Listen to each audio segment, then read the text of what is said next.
Hello students, नमस्कार। कैसे हो सब?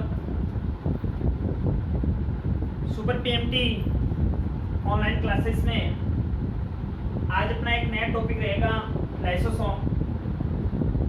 और लाइसोसोम टॉपिक के अंतर्गत अपन सेल बायोलॉजी के टॉपिक कंटिन्यू स्टडी कर रहे हैं।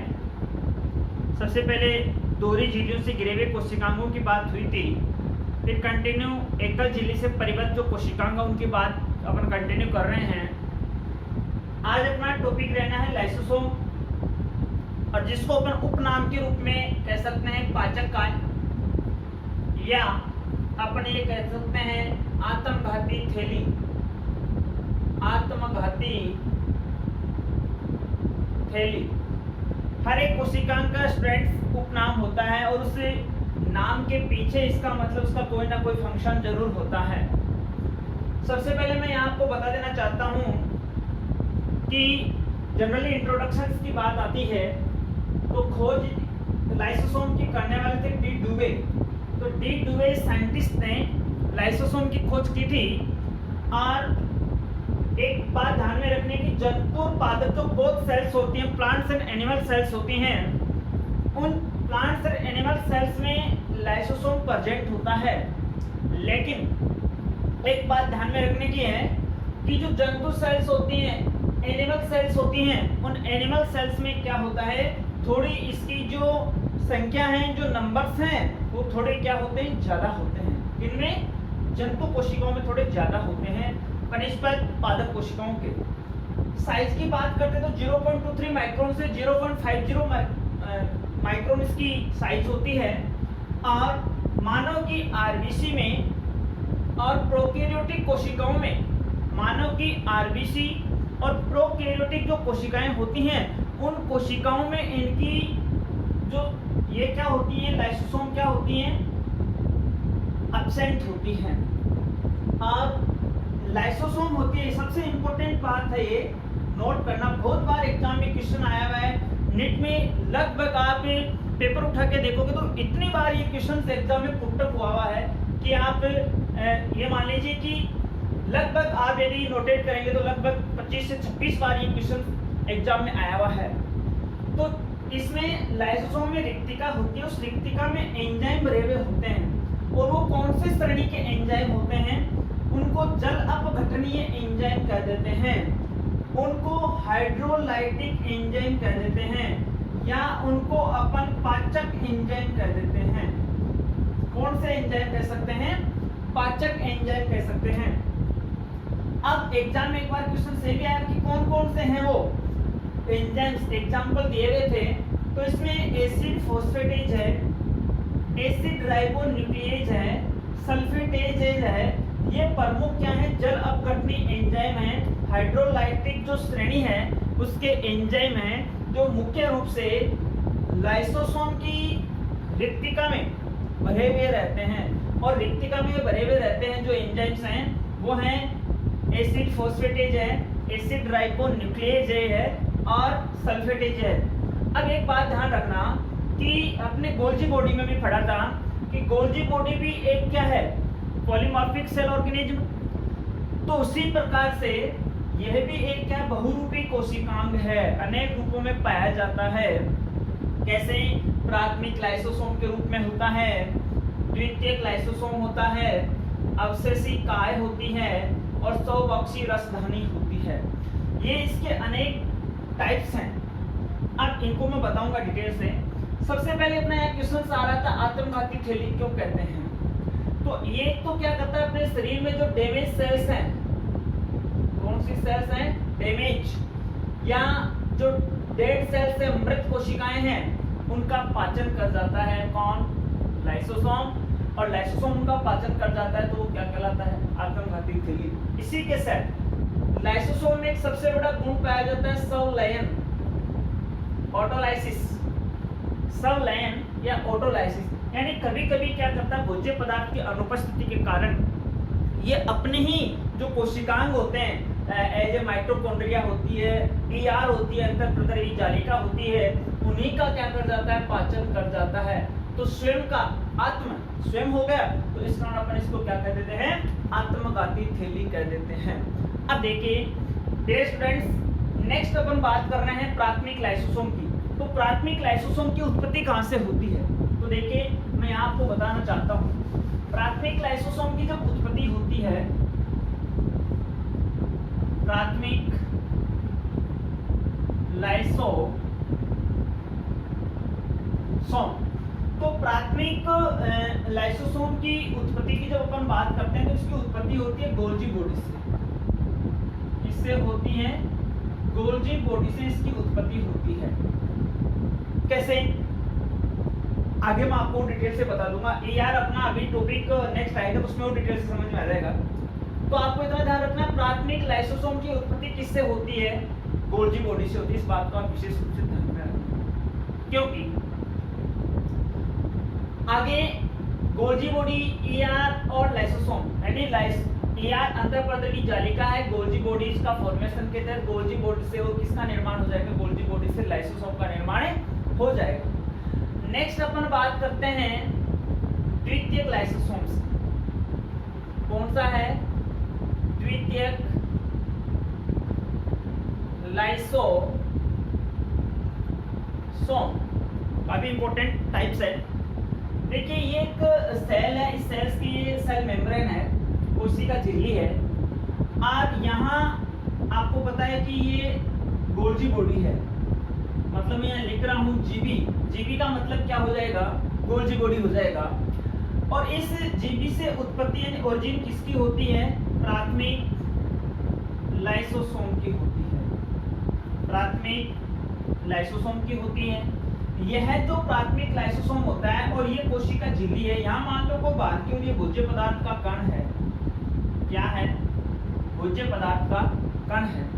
तो ये प्राथमिक लाइसोसोम और इसके जो पाचक एंजाइम्स हैं वो इस भोज्य पदार्थ का क्या करेंगे? ये मान लो भोज्य पदार्थ है, फूड पार्टिकल्स है, तो इसके चारों ओर जो एंजाइम्स हैं वो क्या करेंगे? इसका पाचन करेंगे, इसको पचाएंगे। तो प्राथमिक लाइसोसोम और कोई भोज्य पदार्थ का कण जब मिल जाएगा तो ये जो लाइसोसोम का टाइप होगा वो हो जाएगा द्वितीयक लाइसोसोम। कौन सा हो जाएगा? द्वितीयक लाइसोसोम। यानी प्राथमिक लाइसोसोम के जो एंजाइम्स होते हैं वो जब किसी भोज्य पदार्थ के ऊपर क्रिया करते हैं, उसका पचाने की क्रियाएं करते हैं, पाचन करते हैं, तो जो लाइसोसोम निर्मित होता है वो कौन सा हो जाएगा? द्वितीयक लाइसोसोम हो जाएगा। ओके, नेक्स्ट टाइप्स की बात करते हैं। नेक्स्ट आता है तृतीयक या अवशेषी लाइसोसोम, या इसके बाद अपन बात करेंगे स्वबक्षी की। तो थर्ड आता है अवशेषी काय। अवशेषी काय का निर्माण कब होता है? जब मान लीजिए कि भोज्य पदार्थ की कमी हो, और भोज्य पदार्थों की कमी के तहत कुछ क्या होती है? खाद्य रिक्तिकाएं होती हैं। वो खाद्य रिक्तिकाएं क्या करती हैं? एक लाइसोसोम का निर्माण करती हैं। वो लाइसोसोम कौन सा हो जाएगा? अवशेषी काय हो जाएगा। और फोर्थ काफी इंपॉर्टेंट है स्वबक्षी लाइसोसोम होता है। वो आप ऐसे कह दो एक प्रकार का क्या होता है? संलयन लाइसोसोम होता है। कौन सा लाइसोसोम होता है? संलयन प्रकार का लाइसोसोम होता है। कैसे? कि मैंने आपको बताया था कि कभी कभी लाइसोसोम यानी तृतीयक लाइसोसोम के बाद चतुर्थक यानी स्वबक्षी लाइसोसोम का निर्माण होता है। ये कब होता है? ये प्रकार की जो रसधनी होती है, ये रसधनी में जो विभिन्न प्रकार के एंजाइम्स पाए जाते हैं, ये एंजाइम्स क्या करते हैं कि मेनली अपने कोशिका के अंदर जो कोशिकांग होते हैं, जैसे मान लो ईआर हो गया, माइटोकॉन्ड्रिया हो गया, या अदर जितने भी कोशिकांग होते हैं, उन कोशिकांगों को क्या कर जाते हैं? पचा जाते हैं। उन कोशिकांगों को पचा जाते हैं। तो खुद के कोशिकांगों को यानी स्वयं के कोशिकांगों को ये पचा जाते हैं, तो इनको स्वयं का क्या हो जाएगा? लयन हो जाएगा, स्वयं का अपघटन हो जाएगा। तो इसका कौन सा हो जाएगा? फोर्थ कौन सा हो जाएगा? स्वबक्षीय संलयन लाइसोसोम। तो डियर स्टूडेंट्स, इस प्रकार अपने 4 टाइप्स के जो लाइसोसोम है, प्राथमिक, द्वितीयक, अवशेषी काय और स्वबक्षीय लाइसोसोम का निर्माण हुआ। टाइप्स हुए। अब अपन बात करते हैं फंक्शन की। फंक्शन भी काफी इंपॉर्टेंट है इसके। फंक्शन की जब मैं बात करता हूं तो फंक्शन में सबसे पहले आता है, और फंक्शन पे आप ज्यादा फोकस भी करना थोड़ा, बाह्य पदार्थों का पाचन। कार्यों की बात करते हैं अपन लाइसोसोम की, तो पहला आता है बाह्य पदार्थों का पाचन। तो लाइसोसोम की झिल्ली के बाहर कोई भी ऐसे भोज्य पदार्थ के कण होते हैं बाह्य पदार्थ के रूप में, उनका पाचन किसके द्वारा किया जाता है? लाइसोसोम। यानी आप शॉर्ट एंड स्वीट एक बात नोट कर लेना अच्छी तरह से, लाइसोसोम को अपन ने पाचन कहा है, तो इसके अधिकांश कार्य होंगे वो कौन से कार्य होंगे? पाचन के कार्य होंगे। कौन से कार्य होंगे? सभी पाचन के सभी कार्य होंगे। तो बाह्य पदार्थों का पाचन, देखिए बाह्य पदार्थ की बात करते हैं तो दो प्रकार के पदार्थ होते हैं। एक पदार्थ होते हैं पाचन होते हैं, जो पदार्थ होते हैं ठोस पदार्थ होते हैं, और एक पदार्थ होते हैं कौन सी अवस्था में होते हैं? तरल होते हैं। अब देखना, ठोस पदार्थ होते हैं अपन जैसे नमकीन वगैरह होता है, तो नमकीन ठोस पदार्थ है, तो ठोस पदार्थ को अपन ये थोड़ी कहते हैं कि भाई मैंने उसको पी लिया। ठोस पदार्थ को अपन कहते हैं मैंने फांक लिया, ये तो कहते हैं ना, तो उसको अपन क्या बोलते हैं? फांक लिया। और जो तरल पदार्थ होते हैं उसको ये थोड़ी कहते हैं मैंने फांक लिया या खा लिया, ऐसे नहीं होता है, उसको अपन कहते हैं कि मैंने पी लिया। दो बातें होती है ना। तो ठोस पदार्थों को ग्रहण करने की प्रक्रिया होगी वो कहलाएगी फेगोसाइटोसिस। फेगोसाइटोसिस। और तरल पदार्थों को ग्रहण करेंगे, पी लिया, तो वो हो जाएगी पिनोसाइटोसिस। तो फेगोसाइटोसिस एक ठोस पदार्थों का पाचन अंतर्ग्रहण, और पिनोसाइटोसिस तरल पदार्थों का अंतर्ग्रहण या पाचन की प्रक्रिया होगी वो बाह्य पदार्थों का पाचन। दूसरी, अंतःकोशिकीय पाचन। अंतःकोशिकीय पाचन ये कैसे हुआ? अंतःकोशिकीय पाचन में मतलब क्या हुआ? कभी कभी मैंने आपको कहा था कि भोज्य पदार्थों की अनुपस्थिति में लाइसोसोम अपने स्वयं के ही पदार्थों का या अपने कोशिकाओं का क्या कर जाती है? पाचन कर जाती है। या ऐसे मत मानना, ऐसे नोटेट कर ले भले आप कि शरीर के अंदर के कुछ डैमेज सेल्स होती हैं, कुछ मृत कोशिकाएं होती हैं, तो उन मृत कोशिकाओं का कौन पाचन करता है? लाइसोसोम करता है। तो अंतःकोशिकीय पाचन में सहायक हुआ कि नहीं हुआ? नेक्स्ट मैं आपको बता देता हूं बाह्य कोशिकीय पाचन। बाह्य कोशिकीय पाचन। अब यहां देखना, ये बाह्य पदार्थों का पाचन है ऊपर, और ये बाह्य कोशिकीय पाचन, दोनों में डिफरेंस है बहुत। बाह्य कोशिकीय पाचन कैसे हुआ?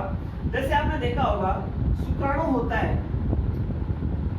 तो शुक्राणु का एक्रोसोम भाग होता है, वो उसमें जो विभिन्न प्रकार के लाइसोजाइम जो एंजाइम्स होते हैं, ये क्या करते हैं?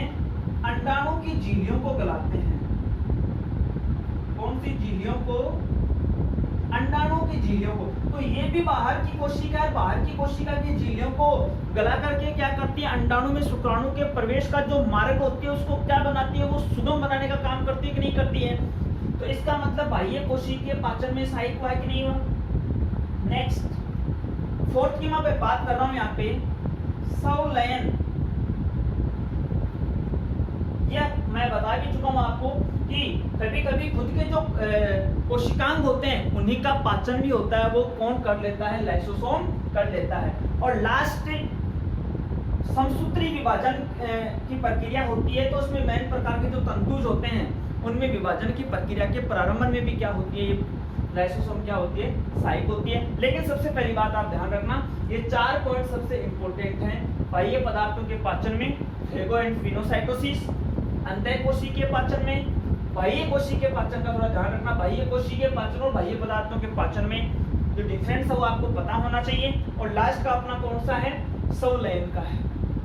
तो इस प्रकार लाइसोसोम का अपना जो टॉपिक था वो टॉपिक ऑलरेडी कंप्लीट हुआ। नेक्स्ट अपन नए टॉपिक की बात करेंगे, और इस प्रकार आज इतना ही। धन्यवाद।